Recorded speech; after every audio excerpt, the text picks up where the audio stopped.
যে কারা তাদের পাশে ছিলেন, তারা তাদেরকে বিভিন্নভাবে সাপোর্ট দিয়ে মানুষের মতো গড়ে তুলবে।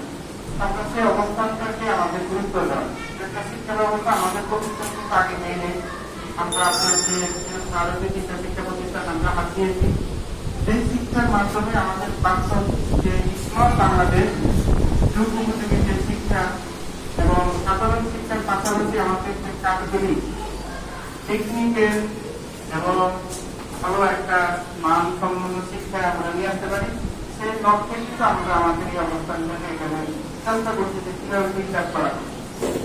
তো আমরা সেই অবস্থায় যে সাধারণ শিক্ষার যে অবস্থানটা আছে আমাদের কিন্তু এখানে নবম এই পর্যন্ত ছিল এই বছরটা গ্যাপ, তারপর মানসিক কমে গেছে।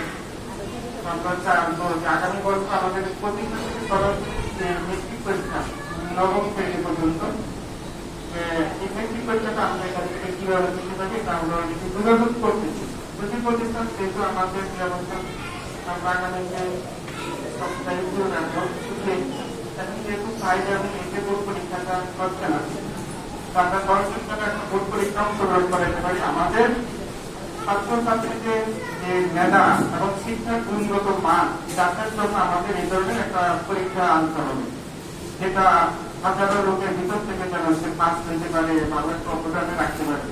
তাহলে আমরা এই যে ফাইভ পর্যন্ত এই পর্যন্ত যেটা কিন্তু এটা কোনো মূল্যায়ন আমরা পেলাম না জাতির কাছে, সরকারের কাছে, আপনাদের গার্জিয়ানদের কাছে। সেই অবস্থাটা চেষ্টা করবো।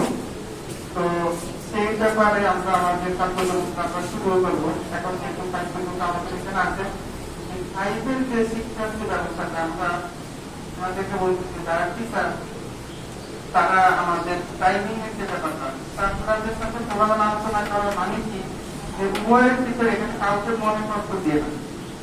আমরা হয়তো দূরে থেকে আবারও আমরা আপনাদের হাত ধরেছি, কাছাকাছি আমরা চেষ্টা করবো যে তাদেরকে আমাদের সাথে আমরা কিভাবে তাদের পরামর্শ নিয়ে রাখতে পারি। তো এখানে বাচ্চাদের যে সময়ের যে গুরুত্ব আছে গার্ডিয়ানরাও একটু খেয়াল রাখতে হবে যে তাকে সঠিক সময়ে এখানে যেন উপস্থিত থাকতে পারে।